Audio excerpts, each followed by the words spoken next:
Hi, I'm Erica and I live off-grid in Canada with my husband and 2 kids. Today I'm going to show you how easy it is to make the only moisturizer I ever use, and that is Tallow Balm. Let's talk through the recipe first, and then I'll tell you all about the benefits of tallow and why you should use it on your skin. So the ratio is really simple. You could make as much or as little as you want. The ratio is 1/4 cup of tallow, which is rendered beef fat, to 1 tablespoon of an oil. And I usually use extra virgin olive oil because I always have it on hands, but you could also use jojoba oil or almond oil, anything like that. So you'll measure out your tallow and melt it over low heat. I usually do a double boiler situation, a little pot of water with my bowl of tallow on top, and slowly melt it until it's all melted. And don't waste the little bits that fall on the counter or the bits on the spoon. You can rub this on your skin, or as my 5-year-old would do, eat it.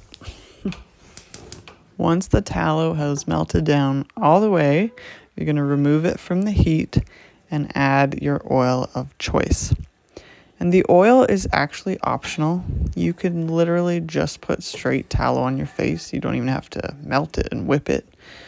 But the oil, because it's liquid at room temperature, will help to make it a little bit more spreadable. With this batch, I tried something new and fun, and I infused my homegrown calendula flowers into some olive oil and used that. I'll show you how I did that at the end of the video. The full instructions for this DIY are on my blog, and I'll link that post below.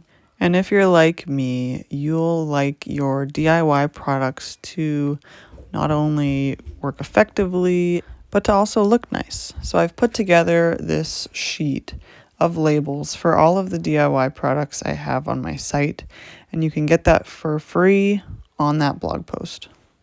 There's the Tallow Balm label, but there's also a second label which I put on the back of my jar, which has the abbreviated instructions, so that every time I make Tallow Balm, I don't have to look it up.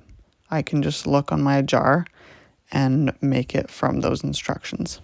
It's so simple, and I've done it so many times that I pretty much know the instructions and ingredient amounts by now, but it's still nice to have it as a reference. On the blog post, as well as on this instruction label, there are optional essential oils as well. I never use essential oils anymore, but if you're into those, then you've got the amount right there for you. Now you could just pour the warm melted oil mixture into a jar and use it like that, but I prefer to whip it. It makes it more spreadable and more fun to use. So if you're going to whip it, you have to let it cool completely. So leave it for at least a couple hours. And then you can whip it by hand, but it'll whip better if you have a hand mixer, or I'm using the whisk attachment on my immersion blender.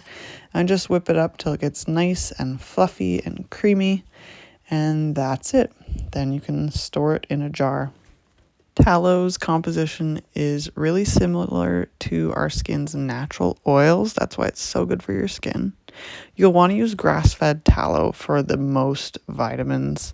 I have a video and a post about rendering fat yourself. I'll link those below.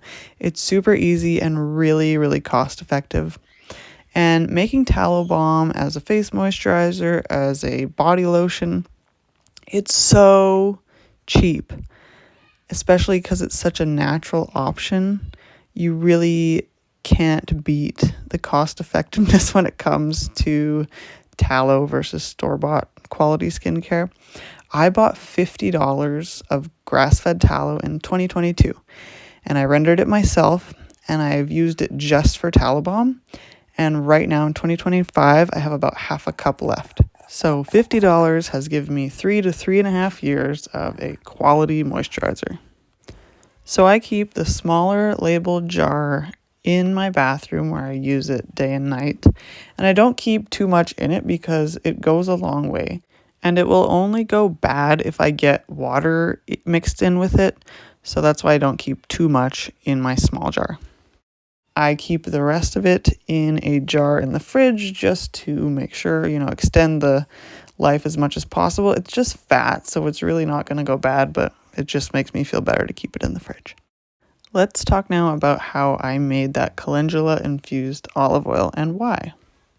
First of all, calendula is super easy to grow. If you're not a gardener, don't be afraid. You could just take a pot, put some potting soil in it, and plant some calendula seeds. I am a new gardener, and this flower was by far the easiest one I tried to grow this year. Once the flowers started to wilt, we just pulled the petals off and air dried them, put them into a jar, and then once I had all of those dried, then I infused them. Calendula is very well known to be good for the skin. It soothes the skin, it enhances skin hydration, treats acne, improves skin elasticity and texture, and a lot more. So that's why I chose it for trying this experiment out. If you don't want to DIY this, there are a lot of really great companies that make totally clean tallow balm, even calendula tallow balm. I've seen that on Etsy and in some other shops. But again, doing it yourself is so much more cost effective. And if you make a large batch, the batch I make lasts me probably about 6 months.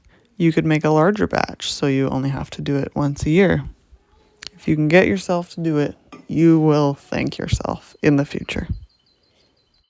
So again, I'm using extra virgin olive oil just because I always have it. I cook with it. And I'm going to cover my dried flower petals in it. And then I will leave that jar for about 2 months. If you don't want to use olive oil, again, you can use any other liquid at room temperature oil. So sweet almond oil, avocado oil, jojoba oil. Just make sure it's not a highly processed vegetable oil or seed oil like canola oil or rapeseed oil or soybean oil, oils like that are very unhealthy. And although you wouldn't be eating it, your skin would be absorbing it and it'd be getting into you anyways. I wrote the date on the lid because I did want to infuse it for 2 months. So then 2 months later, I knew, oh, it's been 2 months, and now I can strain it and keep it and use it whenever I am making my tallow balm. You can see it turned the oil this beautiful, rich orange color. And because of how little I use in the tallow balm recipe compared to the tallow, it doesn't make my face orange or anything like that. And now I'll just store this in a cool, dry place. Thank you so much for watching. I make a new video every week about our intentionally natural and healthy life at our off-grid cabin. So I'd love if you'd subscribe, and I'll see you in the next video. Bye.